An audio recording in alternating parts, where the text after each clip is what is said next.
Welcome, everyone, to Hit the Books. I'm Tom Casale, joined by the man, Joey Knish.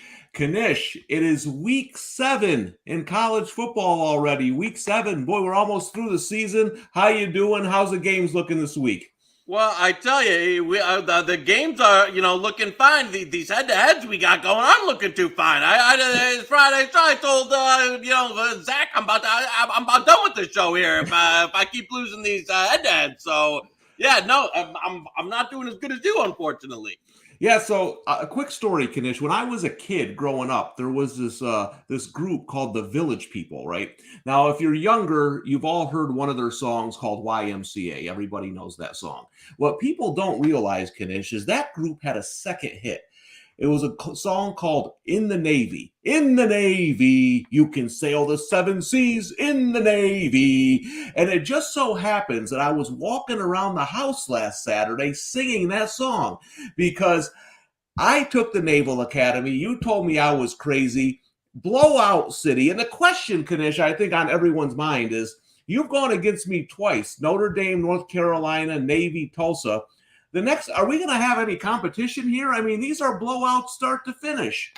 You know what? I hope I got a few this week to redeem myself, and I won't be making any donations to the Naval Academy. I tell you that for quite a while. So well, that blowout even surprised me. I can't believe they hung 50 in that game. So Navy is playing better, but I saved the last pick this week, Knish. I think that's the one you're going to dislike the most. So I saved that to the end. But I went 3-2 last week. I'm 11-9 so far on the show. As a wise man once said, hanging around, that alligator blood. Back in the black, baby. Yep. So we'll see how I do this week. I think I got a couple of plays you're going to like, a couple you might not love. So I can't wait to get your thoughts on it. Hit the Books, Knish is presented by the Hammer Betting Network. You can check out all the great content at thehammer.bet and the social media platforms at the Hammer HQ. I know you're on a ton of shows, great content.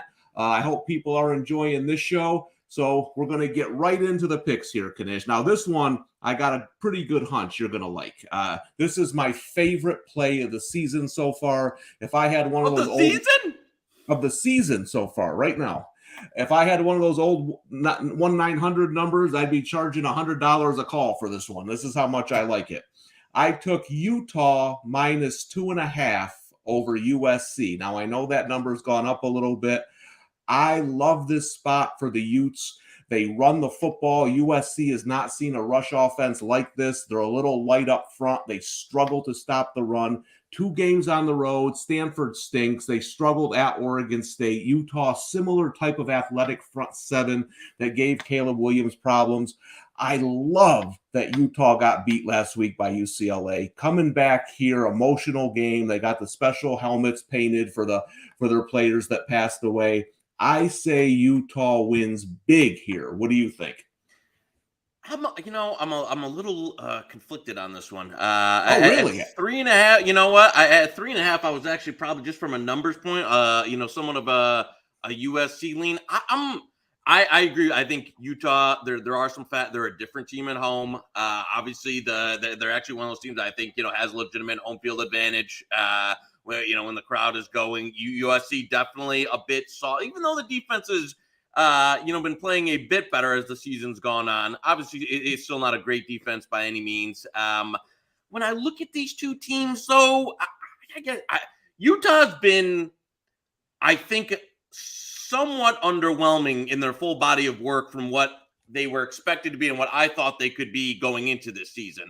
Now, has USC had a bunch of positive, everybody knows it, with the turnover variance and some of the QBs that they played have gotten hurt during the game. So they've been on a good, but probably due for one of those, regression games coming back in. But when I look at this, if I'm putting up these teams, power rating them against each other, who's got the better, 22 that's going out there, I'm not sure it's Utah. And I wouldn't have said that before the season, but now that we're, halfway through, just haven't been significantly impressed by them. So this is one, it reminds me of a Michigan-Penn State where, I'm not going to chastise somebody for taking Michigan -6.5 or Penn State 7.5. I'm not going to chastise somebody for taking Utah on the short side of the 3 or USC on the 3.5 there. So I think it's lined about right. I don't mind you. Obviously, you got on the right side of the 3 there. It's mostly 3.5.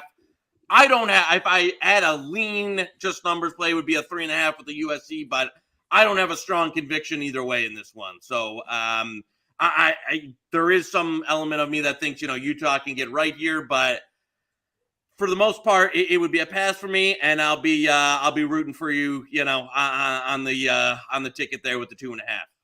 Well, this might be a long week for me. I thought this was going to be the one you like. So this could be a long 5 picks. But real quick, I want to get your thought on, obviously, USC will be a public dog, right? The casual bettor is going to see, what? USC getting 3.5, and they're going to pour money on that. Do you look at that if at all, like when a public is taking, because public don't typically take an underdog, right? They're usually going to take the favorite. But when a lot of people bet an underdog, does that change any way you look at it, or is that more just Twitter stuff? Nah, not really. I mean, for me, it's just a bunch of noise. I think for the most part, the only time that I've said this on the show before, that if there's a game that's big enough, whether it be a college football playoff game, a Super Bowl, a line where you can actually have enough public money where it's influencing the line in some capacity, or like a certain shop out there takes whatever, they take $1 million bet from a house player, and then they're trading a half point higher than some other places. Like, those are the things for me that could get interesting if you're actually seeing it in the larger games, or the largest wagers impact the line a little bit. For the most part, though, I think you'll drive yourself crazy trying to find out, because it'll be different at different books. Sharps, it'll be at this side at one book, other side at another book. One reporter's tweeting this, another one's tweeting this. David Purdum's tweeting this.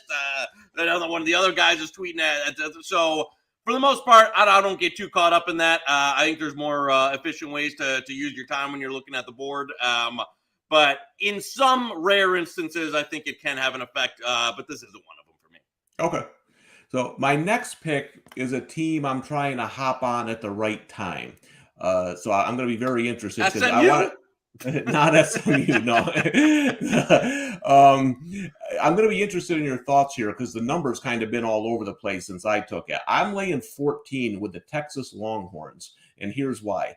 I know they traditionally, this is a game where they would traditionally blow, right? They just whooped on Oklahoma. They'd come back, play a sleepy Iowa State team. I think they're unbeaten if Quinn Ewers doesn't get hurt against Alabama. I think their defense has played better. Him being under center just makes a world of difference to me. And Iowa State, defense is still pretty good. Offense is really struggling to score. One of the worst offenses in college football, 19 points per game. I don't know if they can keep up with this Texas offense. So I'm hoping to buy Texas at the right time. Now, I've seen the line go up to 17. It's back to 15.5. Has there been a lot of wagering on this game? Yeah, this is a classic, sharp key number battle of, where you had the sharp spy early at the 14, then you had the buyback at the 17. It's going to trade in between that all the way up until game time. You know what? This is one, I would agree with you on the Texas sentiment that I think for me, they're ahead of schedule. I think Quinn Ewers is better. That even though he was this, a 5-star, like, there's some stuff that came out at, when he was at Ohio State and when he was in the spring here at Texas. It wasn't the most glowing practice reports, to be honest with you. It was, there was some underwhelming stuff at this, but then he gets out there and the guy looks fantastic. I mean, I can't, the guy, he looks like everything that you thought he could be. And I agree with you. I think they beat Bama if he stays healthy. They probably don't lose the Tech, and then they're sitting there, potentially going to a playoff. So I agree that there's definitely a talent disparity between these two. It's a different Texas team with him. There are a lot of Matt Campbell, and I don't usually get too far into the trends, but at this point, it's not where I don't think he has lost a game or not covered a game where he's been a 2-touchdown or more dog since he's been at Iowa State. So this is the role where he almost always overperforms when this team is in this. However, I will say I think this is the worst offense he's had since he's been there, maybe since the very early days. They still he still can coach defense. He still plays that cover 3 that usually gives teams, especially that want to pass it, a lot of problems. They still do have a legitimate defense. The offense has been like they're looking like the other Iowa, the regular Iowa there from the Big Tech guys. They can't score points on anybody. So it's not a Texas team that I think you can hold to, like 14, 17 or any of that. It's one where if Iowa State's going to cover this, they're going to have to get to that. They're going to have to get to 14. They're going to have to get to 17. They're going to have to get to 21. I'm not totally sure they can do it. One of my guys, I bought some 17 because if it was up to me, I would have stayed away from this. I bought some 17. I knew the move was coming. One of my guys wanted some. Obviously, there's the Campbell data out there, but if I'm ignoring that and just looking at these two teams individually, I would prefer a Texas at 14 as opposed to the Iowa State, just because I don't know if Iowa State can keep up here. In Texas, it might even be a bit undervalued because of the data that's put in there without Ewers. So this Iowa State offense is ugly. That was my thinking, is trying to catch them right. But you make an interesting point about the coaches. See, I'm with you. I don't buy into trends, but I look at the coachings. Like I did see the Campbell thing, and that's the one thing that concerned me. I look at that's more of a pattern. So so with coaches, you actually look at that stuff. If like Tom Herman used to be a big one. Yes. Tomlin in the NFL. Bill Snyder was one at Kansas State, very similar, where they would consistently. Kalen DeBoer's got it going at Washington. If you look at his past 5 years as a coordinator or a coach, where when you're overperforming your spread for 3 years, 5 years, then it's really about schematically and like stylistically how you play in those games. And I think this one has some causation where it's not just like random trend that Bucky Brooks has put off on Twitter there that he's charging $5. It's one of those that he likes to play a certain style of defense that gives some teams trouble. They slow the pace way down on these type of games. They'll play very deliberate. So I just think he's a guy that has value, where even if the ratings and the models might say that the numbers should be right here, that the type of style that Campbell plays and how he can get his team to perform the defense in these matchups, it's usually it's almost always been the right side for him. So I'll be fascinated to see here how this plays out, because I thought Texas would not be to this level for at least another year. And they're a bit ahead of schedule. I think Ewers is better than I thought he could be this year. Some of their young guys, some of their freshman talent, some of their younger talent has kind of exploded in the last few. So they're good, man. I think they're a team that's got legitimate national title shot next year. Like really, and I thought next year would be the year where they'd be like this. But I think Texas could be a team that we're talking about for a real contender breaking into that like elite tier of college football, which I can't believe I'm saying this early. So I agree with you 100% on Texas, and we'll see if I still agree with you Sunday.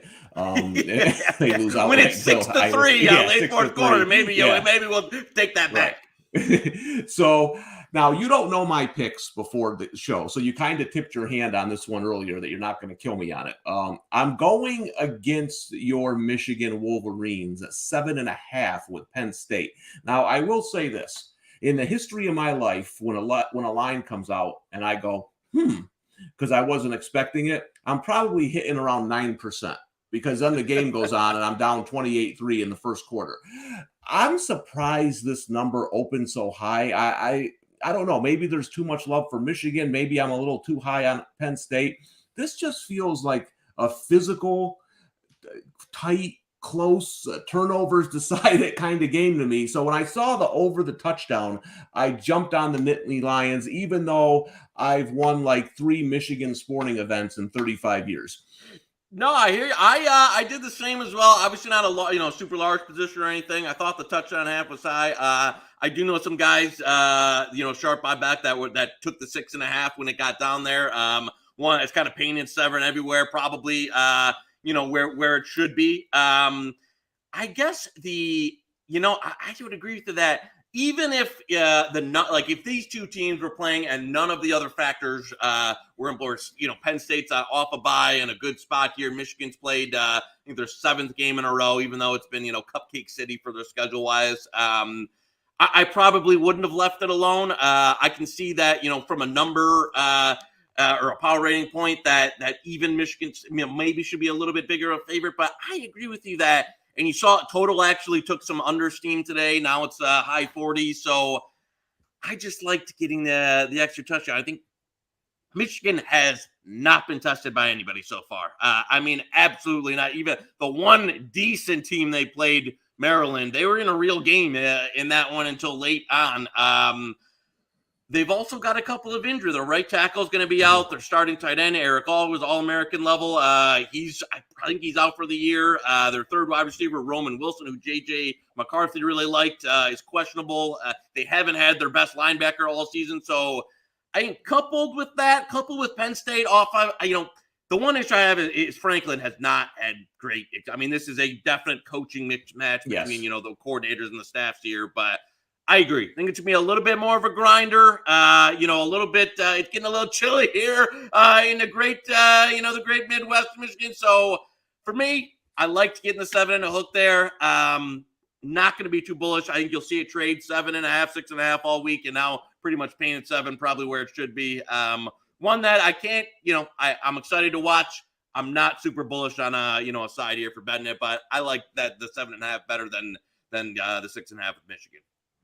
Okay, so my next play, I'm interested to get your thoughts on this because it's more of that coaching pattern kind of thing.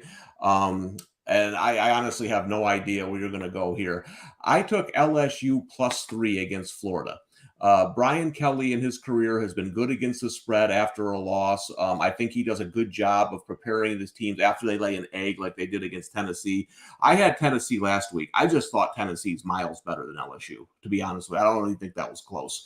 And I think LSU is a better team than Florida. I think Kelly will have his team ready. So I took the 3 points in this game. Where are you? And I noticed it went down. It was 2.5. It's up to 3. How's the betting action on this game? Yeah, you're kind of you're nailing every sharp battle here between this one. This is another one that's I think there was sharp action on LSU when it was 3.5. Some buyback on Florida when it was 2.5. So yeah, that's one that it's kind of gone. Both ways here where you've got, it probably ends up, painted 3, some juice 2.5 there, kind of on the closing side of it. It's another one that I'm not, another one that I'm not going to have too bullish of a, position on where I think the number's right. I would, I took a little small position on LSU when it was at the 3.5 early in the week. However, this is an LSU team that, record aside, probably should have got significantly outplayed by Auburn. Obviously got blasted by Tennessee. I think they're a little bit fortunate to be where they're at the moment. But it's a Florida team that I'm not super impressed with. They don't have my Anthony Richardson unless they've gone up against Eastern Washington. Hasn't really been able to have much of a passing game. It's a Florida team that still need, they're obviously with the coaching transition, they still need some play. They're even one that need a recruiting cycle or two to get the talent level back up and the players here.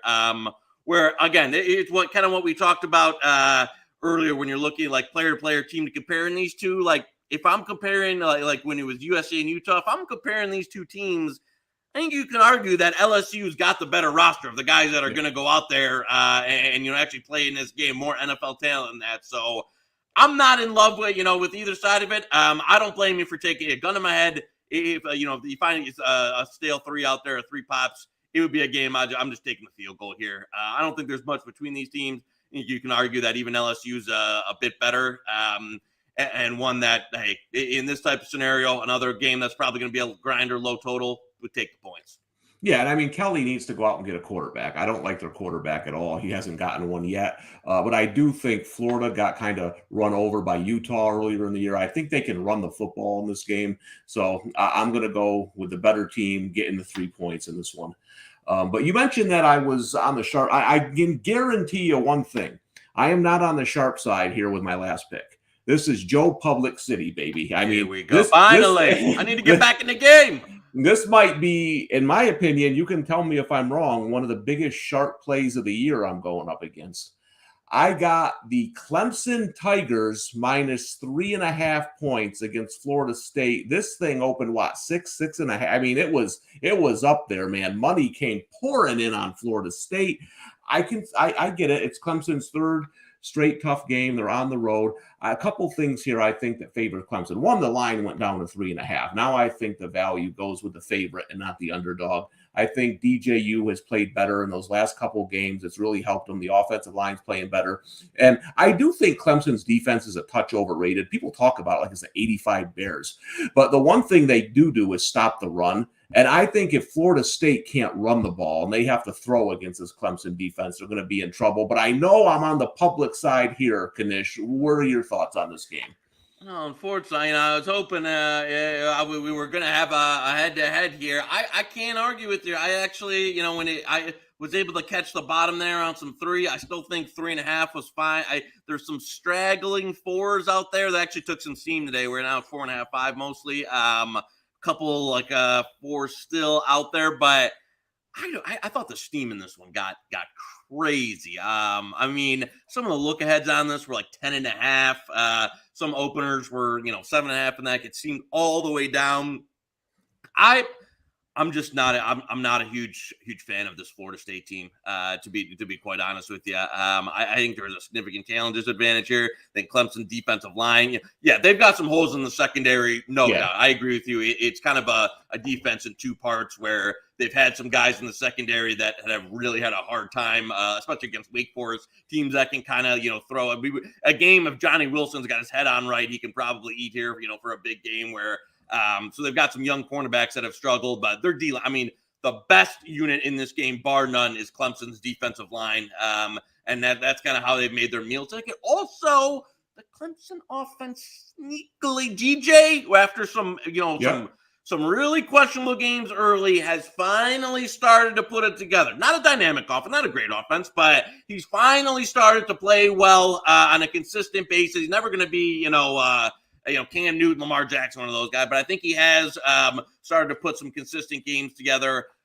To me, it would be okay. Clemson up to 4 if you can grab one. That was probably the stopping point for me. I hate to side with you here, but I just don't love what Florida State is put. I think they're significantly outmatched. I'm not sure how they're going to move the football. I don't really know how and I'm not telling you Clemson's going to be able to run it here. I know it's going to be, a loud environment, all that stuff. But I just don't buy into Florida. So I don't buy the number should be this cheap. I think you got it almost near the bottom. I think that was a good buy. I think the steam took it too far. And now, the latest money is always the sharpest money. I think you've seen some Clemson pushing it back to kind of where it should be here in the 4.5, 5. I honestly had this around 6. So I'm even a little short there of where I thought it could be. Now, you're not going to get an argument from me on this one, sadly. So I'll have to probably wait a week here to hit you with the head-to-head redemptions because it would be Clemson for nothing or nothing for me in this one. Yeah, I'm surprised. I thought you were going to be on Florida State here. So you're saying by being Joe Public here and getting the 3 by all that steam dropping the line down, then there's actually value on the other side sometimes, right? Like that's how I felt about it. No doubt. I just think it went too far. I think some of the threes were just like, wait, what are we doing here? Like there's no way this should be, I just don't see how that you get to that number. So I think that it's much more fair here, getting back into the old Vegas on around 5, because some 3 and 3.5, way too cheap. I don't care, square side sharps. I don't, to me, like, you get the good number, you don't have to worry about any of that crap. All right. Well, that was a surprise. I thought we were going to go head to head. There is one other game before we get to your play that you like. I want to ask you about, because I almost made. I kind of want to pull the trigger, but I want to get your thoughts on this. What's your thoughts on TCU Oklahoma State 4 points? I kind of like the dog a little bit here, but I know a lot of people are high on TCU. Do you have a strong opinion on that game? I bet some TCU early in the week when it was under 3 and some money line. I think 4's now getting to be a bit bullish, where kind of out of that buy zone. It's two teams that, I was really high on TCU coming into the year. I thought they could, I took some conference futures in that. Had a few, I tell you, the game against Kansas was significant. I don't want to, make too much into one data point there, but it was underwhelming. There's no doubt about it. That was an underwhelming performance. They probably should have lost the game. It's against the backup court. Jason Bean, even though he's had some experience, he came in, lights him up in the second half. Significantly underwhelming performance. However, on the flip side of things, Oklahoma State's got they're kind of a paper tiger resume here. They've had some games that I think they're fortunate to win. I don't think their defense is very good. And I think they're due for a little bit of a game here where TCU might be able to put it on them. Now I think the number's probably fair now at 3.5, 4, but gun to my head, it would be a TCU for nothing for me. If I'm looking at these two teams, just straight up objectively, I think TCU's the better squad, and probably gets right. Even if I'm a little alarmed about how they looked against Rock Chalk there. I still, it would be a TCU for me. Okay, good. So my 5 official picks are Utah -2.5, Texas -14, Penn State +7.5, LSU +3, and Clemson -3.5. So that's where I'm sitting this week. I got a pretty good feeling about these games. Hopefully, I get another 11-9 for the season. But Knish, you're 3-1 on your kind of offbeat game that you talk about every week. Is there a game off the beaten path that you're looking at this week that's getting a lot of action?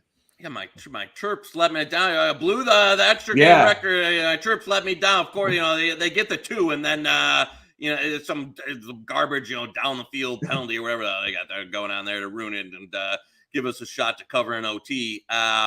You know what? And this one won't be as much off the beaten path. I laid some Auburn, and I wish there was a juice 14 out there, but I laid it with Ole Miss this week. I laid some -14, -120. I'm still okay at 15. I think this is it for Harsin. I've said this on a few late. The birds are chirping around that I think he's out Sunday. I think they get blasted. Like, they've got offensive line injuries. Ole Miss finally. That's the biggest thing for me. Like, they finally got the offense run. Jackson Dart looks more comfortable. They hit some big plays last week. The passing offense is rolling, and I just think this is a Auburn smoked, Harsin gone, early Sunday morning news drop. I just think, again, one of those that the numbers is probably right here, but it just feels to me Auburn so many games in a row. This is just one of those spots that I think they get housed, and I think the Brian Harsin era is over early Sunday morning, if not 6 minutes after the game Saturday night. Yeah, that's interesting because I had Ole Miss down as one of my leans, so I want to get this show over with so I can go bet the game now. That was I couldn't. I was looking at the board. If you can find, really, I played some first half -8-2. I was able to find a juice 14. If you can find a 14 -120, I'm okay with that. Better than if you got a little FanDuel. Looks like a cheap 14. Yeah. So shop around for it if you can find a 4. If not, I'd still bet 15. And some first half as well. So, yeah, I just think it's one of those that lines up here for an Ole Miss burial. All right, sounds good to me. Well, don't forget, Knish, to subscribe to the Hammer College Football on YouTube and Twitch, and turn on notifications to get notified whenever our shows are on. The next edition of Hit the Books is with you and Brad Powers this Monday at 4 p.m. Eastern Time, where you go over all the weekend's action, look at the early lines. I got some already circled for next week, so I can't wait to tune in and see who you guys got early on. Hey, looking forward to this week. My 5 picks, again, quick, are Utah laying 2.5, Texas laying 14, Penn State plus 7.5, LSU plus 3, and Clemson 3.5, laying 3.5, taking the value after the juice. And Knish, you like Ole Miss to roll Auburn. You say we're done. This is going to be kind of like a Patriots Dan Campbell thing that I was on last week. Sooner or later, when you don't win, doing up downs with the players doesn't work, and they stop showing up. So we'll let's go easy on Dan Campbell there to close out the show here. Well, hey, listen, before we go, I got to get your thoughts on this one final game. Big one up here in upstate New York, Knish. My youth football team has won by a combined 193-6. We got a big game this week, biggest game of the season. Opening number, the Fighting Casales are laying 12. Are you rolling with the Casales, or are you taking the points? Is the team name actually the Casales, or you weren't giving me? I'm hoping you didn't. I'm hoping some poor 6-year-olds are running around with Team Casale on their jersey. No, here. No, I'm not that crazy. No. You know what? Give me the dog, baby. We haven't gone head to head this week. I don't know who we're playing, but I'm about to fly up and give these kids who you're playing some playbooks here, so I can get a head to head. Well, hey, listen, you must with your sharp action, it actually just went down to 11, so you missed the good number of 12. Knish beat you to it. I'll let you know how we do on that next week. Knish, it's always a pleasure. Love getting your insights on my picks. Good luck with all your bets this weekend, and I will see you next week on Hit the Books. You too, brother.